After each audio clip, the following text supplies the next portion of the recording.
Èkó akété ìlú ọgbọ́n arọ́mọdé kò má má já o Èkó arómìsá lẹ́gbẹ́lẹ́gbẹ́ arọ́mọdé kò má má já Èkó arómìsá lẹ́gbẹ́lẹ́gbẹ́.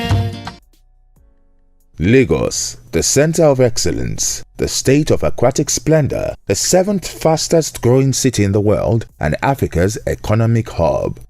Though the smallest state in Nigeria by landmass, it is the most industrialized state in the country and in sub-Saharan Africa.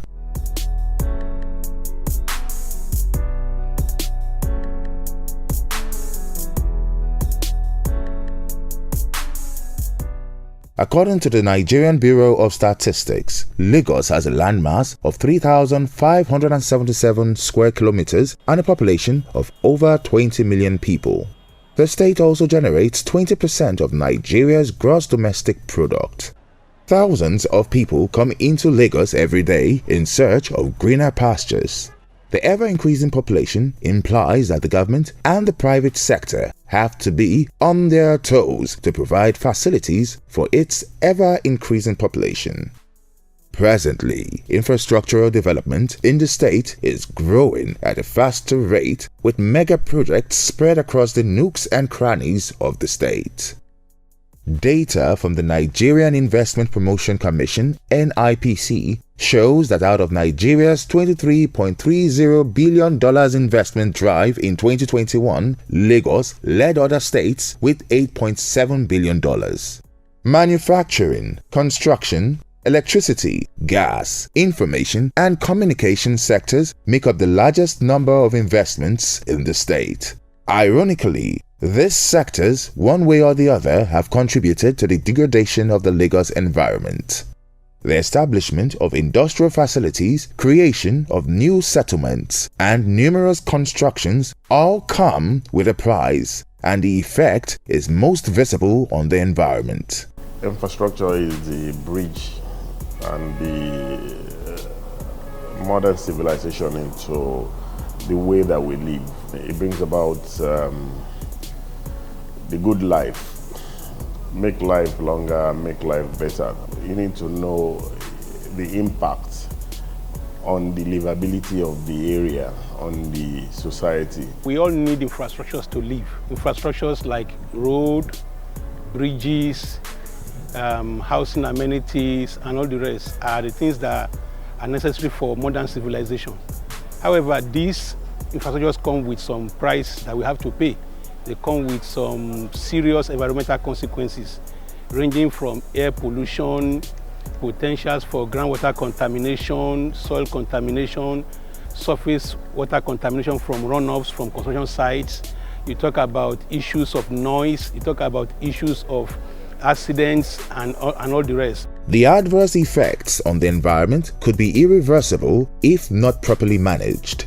This is the reason why the Lagos State government and experts in the environment sector have continually called for the application of sustainable environmental management tools such as Environmental Impact Assessment (EIA) into projects and programs in the state. However, it is sad to note that many public and private sector projects are executed without a recourse to EIA process. According to data available at the Environmental Assessment Department of the Lagos State Ministry of the Environment and Water Resources, only few projects in Lagos State undergo EIA processes before commencement and during implementation.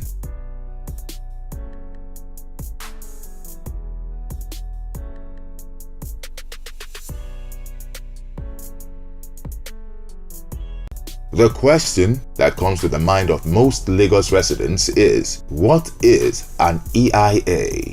EIA is basically environmental impact assessment. EIA is a process of determining what are the likely impacts of the project on the environment, what are the likely impacts of the project on the lives of the people, on their well-being, on their socio-economic activities in that environment, before you actually go to the point of trying to implement the project. Every project will have both positive impacts and negative impacts. So the positive impact you want to enhance, the negative impacts you want to mitigate or eliminate. And there are various benefits that the EIA gives. It improves the project design.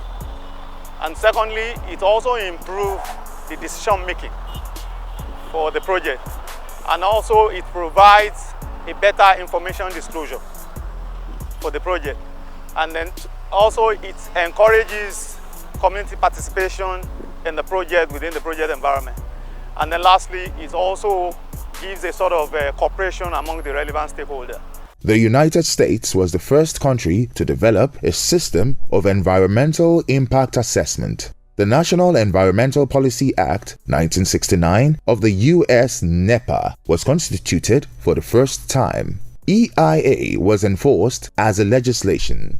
As the bedrock of EIA, the influence of NEPA extended beyond the shores of the US and provoked the introduction of EIA policy in many countries in Europe and Asia. Thereafter, the United Nations Conference on the Environment and Development held in Stockholm, Sweden in 1972 and in Rio de Janeiro, Brazil in 1992 partly contributed to the introduction of EIA in many developing countries. Since then, many countries all over the world, including Nigeria, have introduced EIA in their legislation for project planning, design, and development. The full implementation of EIA in Nigeria came into force following the promulgation of EIA Decree 86 of 1992, now known as the EIA Act Cap E12, Law of the Federal Republic of Nigeria 2004. Presently, it is mandatory that certain categories of projects listed under the shadow of the law must undergo EIA certification before commencement of such projects. To some extent, it's been effective, though there's still a lot of things to still be done. At the national level and at the state level, there's still a lot of room for improvement. For instance, we are now having more private sector initiatives being subjected to EIA, and we are now having even public sector initiatives like government projects now being subjected to EIA. This wasn't the case in the past. While a section of the Act is explicit about citizens' participation, the modalities with which they can participate effectively have been below standard. In Lagos, the state's Ministry of the Environment and Water Resources is empowered by the Lagos State Environmental Management and Protection Law of 2017 to ensure all developmental projects are subjected to EIA. The ministry is also expected to encourage citizens' participation in the process. EIA is normally carried out at the inception of the projects. Basically, proponents are requested to file in their application before the commencement of the project. Even before you do any clearing, EIA is supposed to commence. So which means while you are concepting having the idea of having the project, you need to put EIA into consideration. That will enable you to be on the side of the law. According to Nigerian regulation, EIA is mandatory for some categories of projects. They are called projects on the mandatory list. Big projects such as ports, refinery. However, because of modernization and because times are changing and projects are coming up rapidly, there is need for that part of the law to change, which means project that we feel has significant or negative impact on the environment. The project may not be large, but there's probability that it's going to impact on the environment, so there is need for EIA. Also, if project is going to be located in a sensitive environment, a wetland, or probably in a desert or close to the shoreline, which means the project needs to do an EIA. That means for categorizing the project for EIA, it has to be on the sensitivity of the project and also on the magnitude of impact the project is going to have on the environment.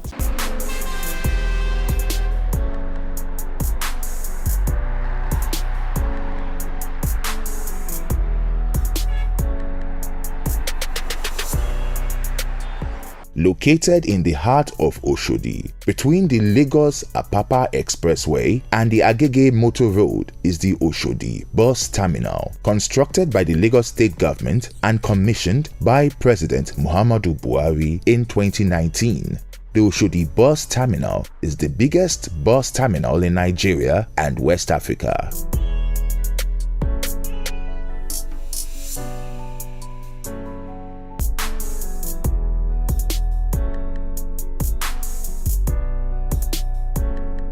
Before the construction and at every stage of building this magnificent 3-story facility, an environmental impact assessment was carried out. We carried out the environmental impact assessment for the Oshodi Transport Interchange mainly for 3 reasons.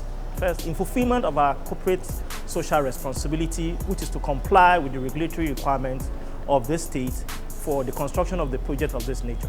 We also carried out an EIA for this project, also to document the social and environmental risk and impacts associated with this kind of project, which of course will serve as a reference document for future comparison.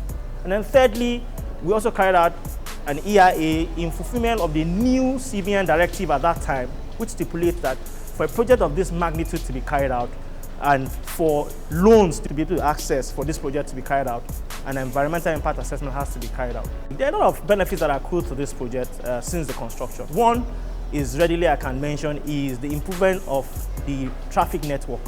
Oshodi is a strategic location in Lagos, and because of its strategic nature, a lot of movement of transport interchanges go around this route. So this project has helped improve the traffic network. That's one. Two, this project also helped reduce infrastructural deficiency of public transport project in Lagos. This project has also helped to generate employment. I can tell you over 1,000 people have been directly employed because of the construction of this project. This project has also helped to generate revenues, internal generated revenues for the Lagos state government.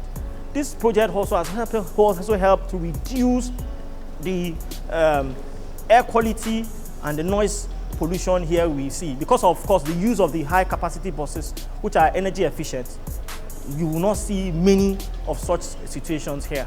With the application of EIA in the construction of the Oshodi bus terminal, the likely environmental, socio-economic, cultural, and other impacts of the facility have been identified, predicted, and evaluated. The advantage with EIA is it tells you what to expect. We carried out this EIA impact assessment, and then we saw that the risk that are associated with this project, you also prepare us beforehand to be able to look at mitigating factors so that we'll be able to deal with them. If we didn't carry out an EIA in this project, a lot of things will be happening to us newly. A lot of things will be happening to us in a way we do not understand. But when you already know what your problem is, you can also prefer solutions to be able to meet these problems. So when this project was to be carried out, we had to displace people. Initially, in this facility, we had motor park activities, about 13 of them, scattered around this area.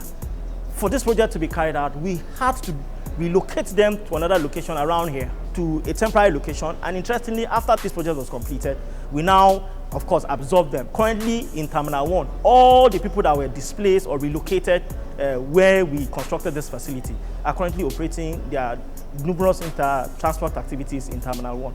During the construction of this project, we ensured that when we had heavy-duty machines for construction, we also ensured that we had noise reducers for most of this project. When this project was constructed, we had a lot of traffic challenges. But what we also did is to liaise with the traffic agencies like LASMA and other people to ensure that we communicated effectively to the public on areas where we divert traffic and areas where people will move per time. And we had clear traffic signages to show passengers and public on where they need to move to, so that we're able to ease traffic at that period of time. Indeed, the atmosphere and ambience at the Oshodi bus terminal has brought orderliness, sanity, and a facelift to the area with little or no impact on the environment.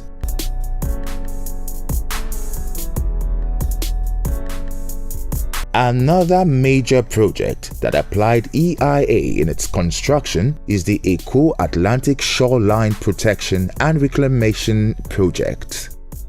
Also known as the Eco-Atlantic City, this project is expected to provide approximately 1,000 hectares of high-quality land for development within the heart of Lagos.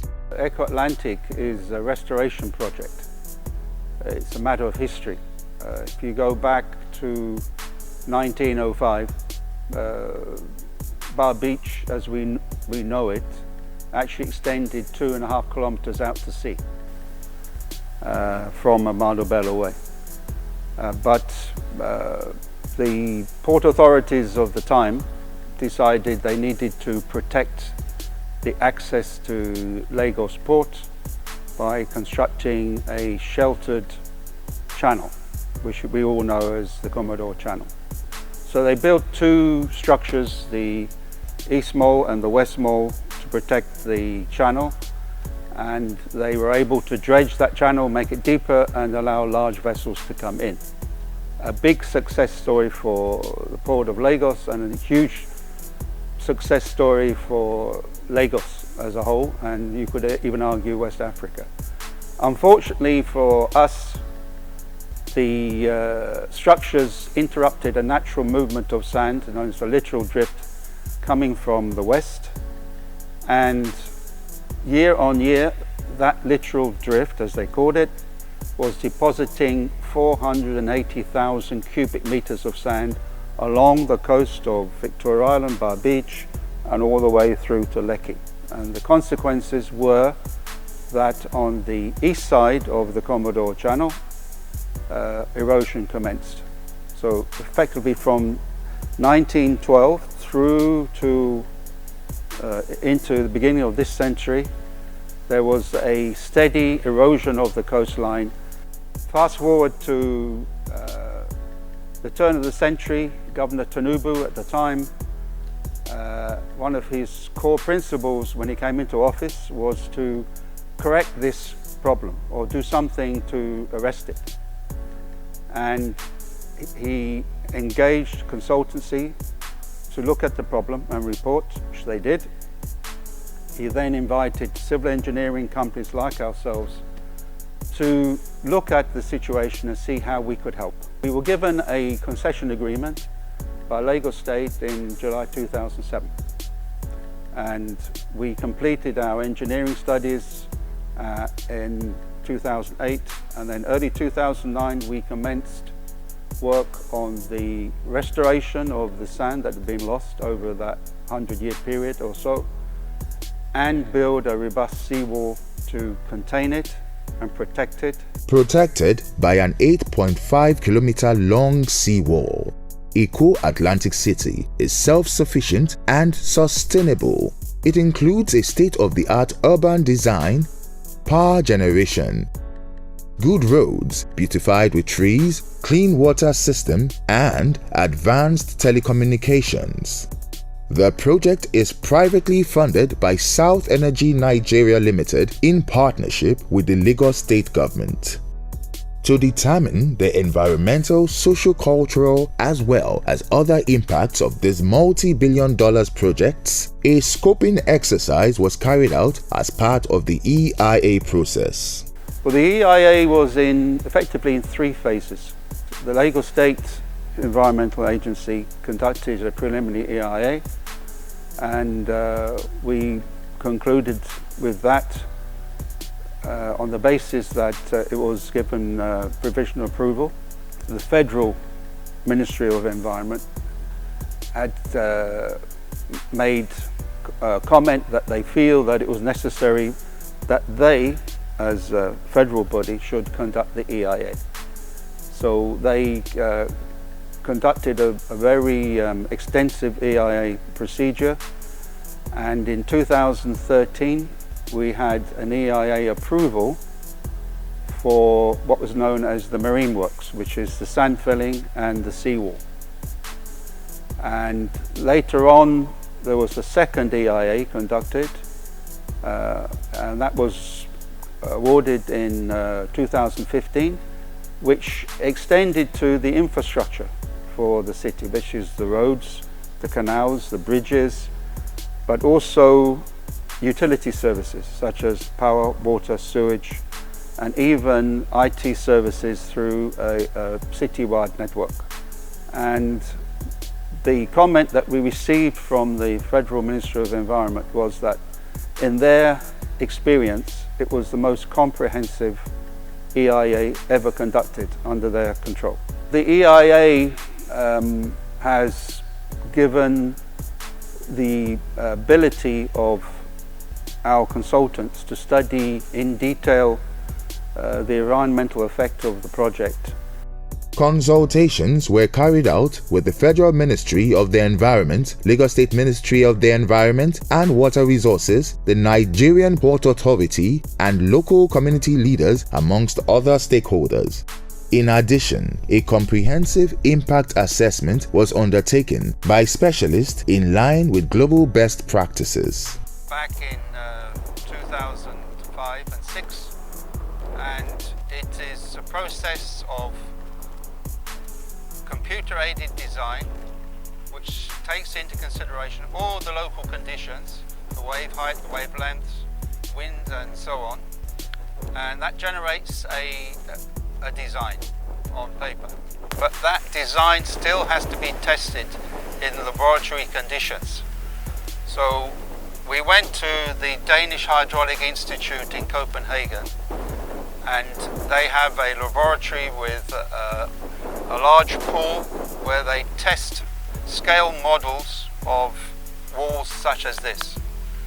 And the criteria for those tests is that the model must withstand the most severe storm predictable in a 100-year period. And that test was applied, but we asked them to ramp up the intensity of the tests so we would know what would physically damage or destroy our wall. And they actually tested to a 1,000-year criteria. And throughout the testing, the wall remained intact. So that proves that the design is very robust and can withstand anything that the Atlantic Ocean is going to hit us with. The Eco-Atlantic City project completed a comprehensive environmental impact assessment. The EIA underwent several public consultations, and in 2012, the Federal Ministry of Environment gave EIA approval to Eco-Atlantic submissions.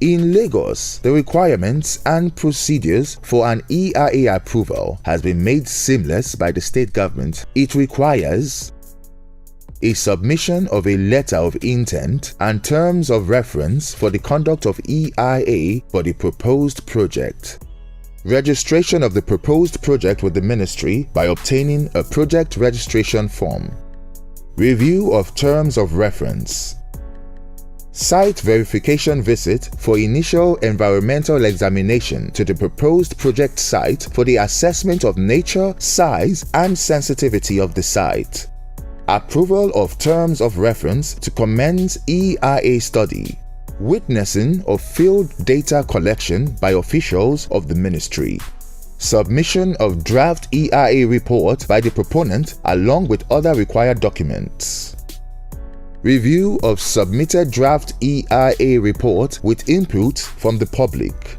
payment of processing fees into designated Treasury Single Account TSA of the state government, approval of EIA report and release of approval letter, conduct of impact mitigation monitoring exercise to the project site.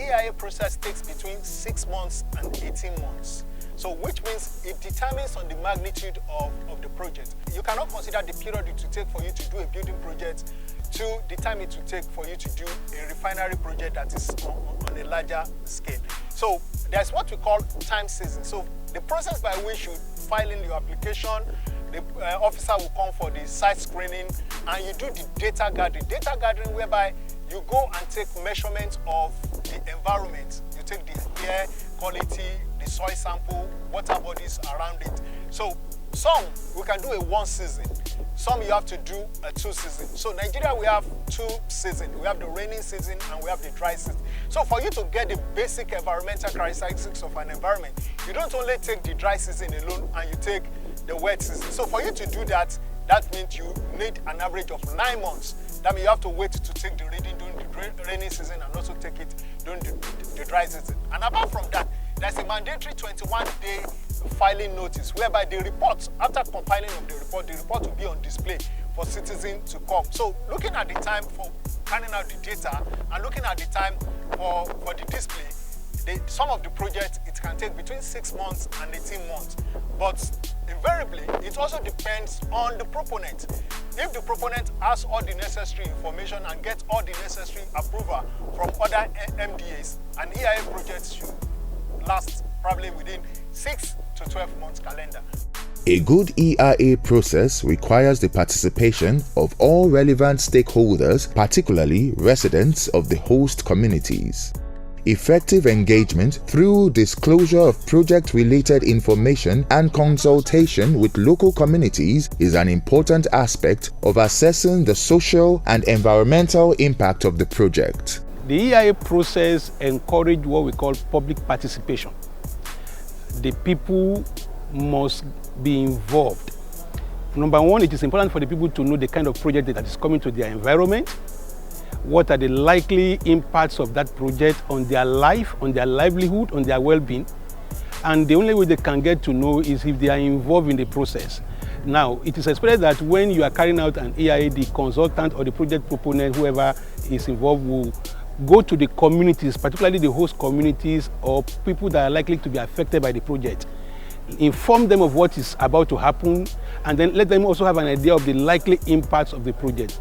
So basically, community participation is to, number one, get the buy-in of the people into the project, get their perception about the project, understand what their fears are as regards to the project, and then have an understanding as to how you are going to address those fears. In fact, we encourage that you even sign memorandum of understanding, MOU, with the communities with respect to the project through the EIA process. Members of the public can get involved either as project-affected persons or as a stakeholder interested in actions taking place in their communities. As soon as they receive information about the proposed project, they are expected to seek knowledge on the EIA, its guidelines, and relevant regulatory framework, participate actively in scoping workshops and stakeholders consultation meetings, read and review draft EIA reports during public disclosure exercises, attend public review meetings on EIA reports, raise concerns, if any, through appropriate channels to the regulatory authorities, follow up with regulatory authorities to ensure concerns raised are addressed, educate other members of the community on the importance of the process. If an EIA is deemed unsatisfactory, it is the regulator that will determine that. And the regulator in this case are the government agencies that are probably responsible for approving such EIAs. And if it is deemed unsatisfactory, there are two things that could happen. The report can be rejected outrightly, and the project owner asks to go and, subject the process again, the project again into a fresh EIA process where they go back to do the studies, do whatever was omissions in the previous report. The second option is to say, okay, it's not as bad as it is for us to discard the entire process. Just go and improve on certain aspects of the process. Maybe there was no consultation, maybe the right people were not consulted, and all the rest. So it is to see what are the lapses in the study that was carried out and how to address those lapses, basically. Most of the time you have cases like that in a scenario whereby the project is being sited in a wetland environment or in a conservative area. So because the essence of the environment, there is a connection between human and animal and all that. So we try as much as possible to make sure that those kind of settings that God has created for us are preserved. So that is one of the areas that an EIA could be rejected. If, for instance, it's going to impact massively on those kind of environment. What is most important, again, is the fact that you do the project and you follow the mitigation measures that are being preferred. The EIA determines whether a project should be implemented and in what form. By applying EIA, the environmental and economic benefits such as reduced cost and time of project implementation and design will be achieved. The themes agenda of the Babajide Sanwo-Olu administration, which has health and environment as its second pillar, signifies a clean and sustainable environment. Participating in an EIA process will help educate and organize your community to better protect its health and resources in the long term. Public participation during the EIA process leads to better environmental assessment and thus to the formulation of projects that deliver more social benefits, fewer environmental costs, and greater economic and financial benefits. Remember, participating in the EIA process of any project is your civic responsibility to your community and the environment. Ìgbéga ìpínlẹ̀ Èkó àjùmọ̀ṣe gbogbo wa ni.